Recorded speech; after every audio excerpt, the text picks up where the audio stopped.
Presentamos un cordial saludo y procedemos a presentar la pregunta 2. ¿Cuál es la mejor escala clínica Sarnap, Thompson, NERS o SIBEN para el diagnóstico de encefalopatía hipóxico-isquémica en recién nacidos con asfixia perinatal? Tenemos la pregunta PICO, donde la población son los recién nacidos de mayor o igual 35 semanas con asfixia perinatal. Las escalas ya referidas, Sarnap, Thompson, NERS o SIBEN, y el comparador, pues entre ellas mismas, con los desenlaces: exactitud diagnóstica, encefalopatía hipóxico-isquémica, oportunidad en el tratamiento, derivación a unidades de cuidados intensivos neonatales, estancia hospitalaria, mortalidad y pronóstico. Recordando que cada una de estas escalas tiene criterios que evalúan en general los mismos componentes, como el control neuromuscular, los reflejos primitivos, un sistema autonómico.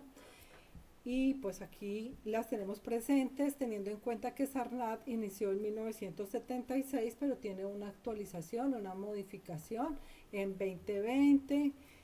Hemos encontrado que en el consenso de expertos diagnóstico, manejo, monitoreo y seguimiento de recién nacido con asfixia perinatal, encefalopatía hipóxico-isquémica e hipotermia terapéutica, publicado en 2021, presenta una tabla con los criterios para definir el grado de encefalopatía realizado desde el Sarnap modificado, y que la guía que se está actualizando de 2013 como un anexo presenta esta tablita de graduación de gravedad de encefalopatía hipóxico-isquémica, también refiriéndose a la escala de Sarnap. Importante recordar que todas son de uso libre en Colombia, están en español, que la escala de Sarnap y SIBEN presentan la medición eh, de niveles de severidad cualitativos: leve, moderado y severo, y que Thompson y NERS tienen una escala numérica para luego clasificarlos en estos niveles de severidad. Los estudios encontrados, las revisiones sistemáticas no se presentaron con esta información, pero obtuvimos 6 estudios primarios, todos observacionales, y los vamos a presentar en el orden de publicación como se observa en esta tabla. Entonces iniciamos con Vicele de 2013. Es un estudio descriptivo donde participan 50 recién nacidos que han sido clasificados o evaluados e identificados con asfixia perinatal, a quienes se les clasifica con la escala de Sarnap y de Thompson en las 24 horas para hacer el diagnóstico de encefalopatía isquémica hipóxico-isquémica. Ese estudio consistió en realizar la comparación entre la escala de Thompson y Sarnap al primer día, encontrando una correlación perfecta. De igual manera, se comparó el valor de Thompson con la posibilidad o el pronóstico hacia la mortalidad según el nivel de gravedad, y se hizo lo mismo con el grado de Sarnap, que también encontraban esa evaluación se hacía el primer día y se comparaba con la mortalidad, mostrando coeficientes de correlación importantes en las dos escalas. Entonces este estudio sugiere una correlación entre la gravedad evaluada por las escalas de Sarnap y Thompson y la mortalidad, sugiriendo su validez clínica.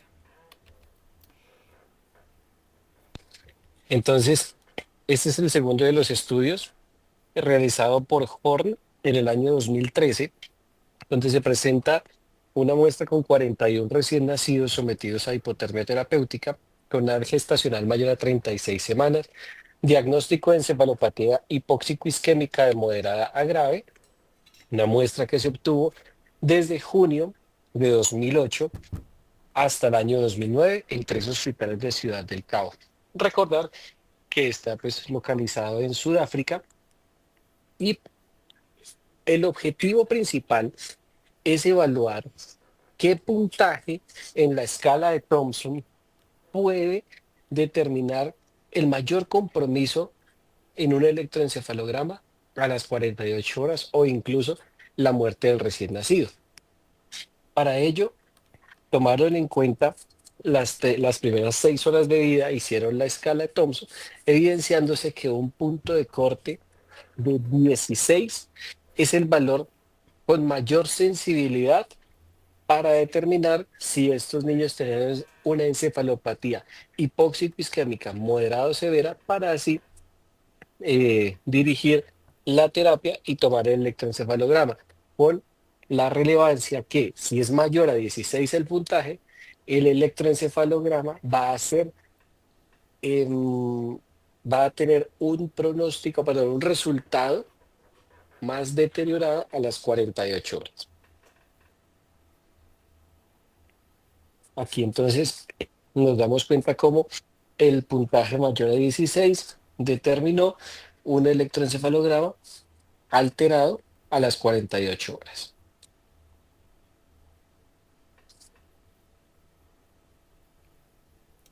Tenemos otro estudio en 2018 del Gamasi.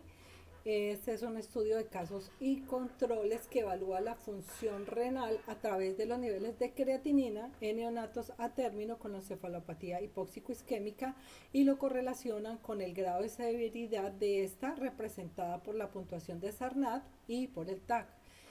En la evaluación de los dos grupos, un grupo control y un grupo de neonatos a término diagnosticados con encefalopatía, se encuentra que los niveles de creatinina están correlacionados con la gravedad de encefalopatía hipóxico-isquémica en los neonatos, tanto con la clasificación clínica como con los hallazgos en el TAC cerebral. Es una manera que tomamos de evidencia indirecta que valida nuevamente la exactitud de la escala de Sarnath o la validez diagnóstica. Este estudio sugiere que las mediciones con la escala de Sarnath en neonatos a término estuvieron directamente relacionados con los niveles de creatinina sérica. Se evidenció una correlación significativa con los niveles de creatinina sérica y la gravedad también evaluada con la clasificación Sarnath. Bueno, está repetida la conclusión. En 2019 tenemos el estudio de Charlac. Este estudio es un análisis secundario de la carta del estudio de Prime.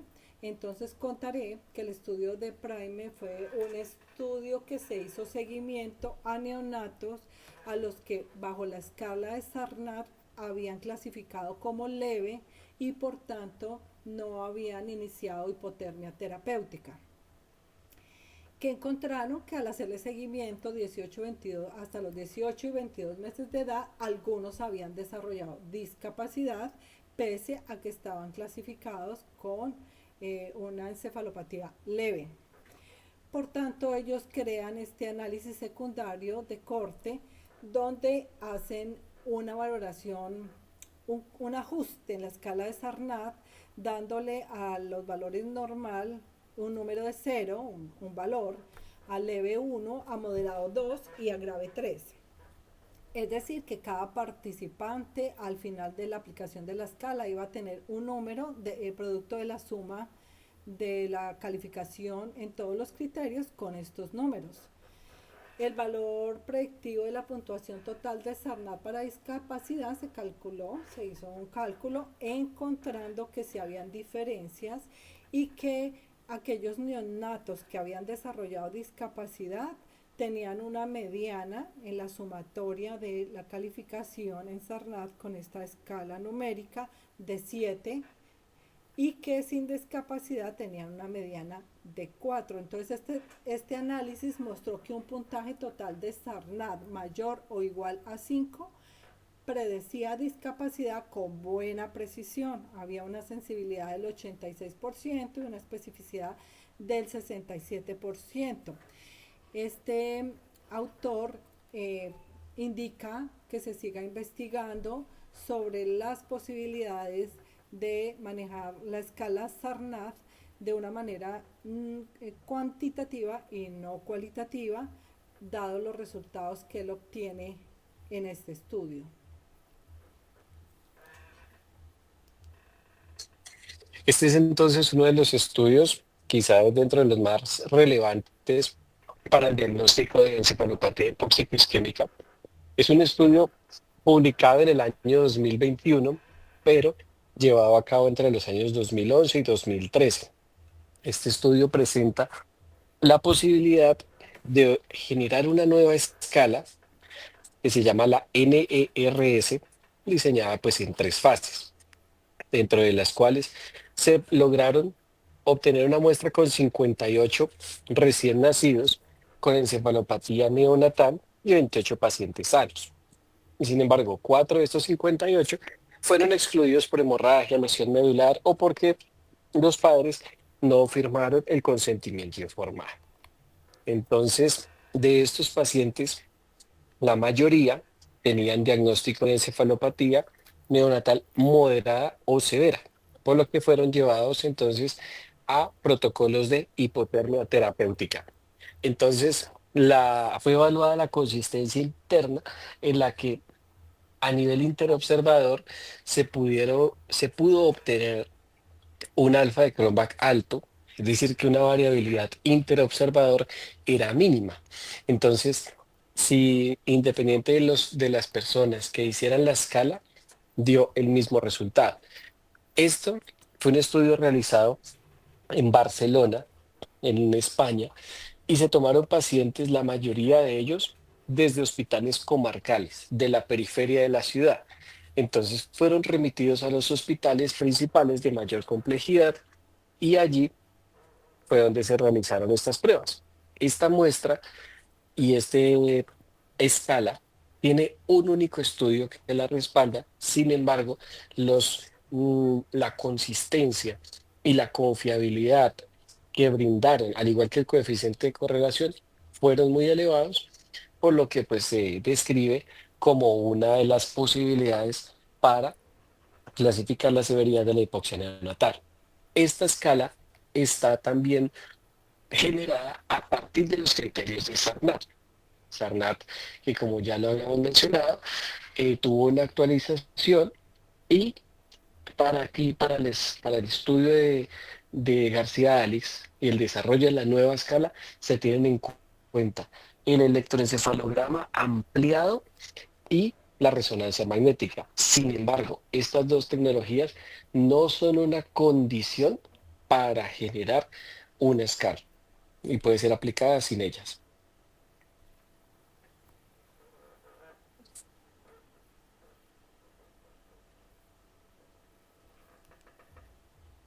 Y este es el último estudio que está escrito por Walsh en el año 2022. Este quizás tiene la muestra más amplia, tiene 145 recién nacidos, mayores de 34 semanas de gestación y llevados a hipotermia terapéutica. Todos son evaluados mediante un electroencefalograma multicanal durante la hipotermia y una resonancia al momento de la salida de esta terapia. En esta, lo que lograron evidenciar es que las escalas de Sieben y las escalas de NICHD se les puede otorgar valores numéricos a sus ítems, haciendo que la categorización de pacientes sea más objetiva y se pueda llevar el número más preciso de recién nacidos a hipotermia terapéutica. Es decir, la categorización de leve, moderada y severa pasa a una clasificación donde por encima de 3 puntos, sean CIBEN o sean NSHD, lo hace candidato para hipotermia terapéutica. Entonces, pueden tener mejor desenlace, reducir el número de discapacidades neurológicas a 2 años y las secuelas que puede tener el recién nacido. Bueno, y estos son los estudios que habíamos encontrado o que hemos encontrado. Agradecemos su atención.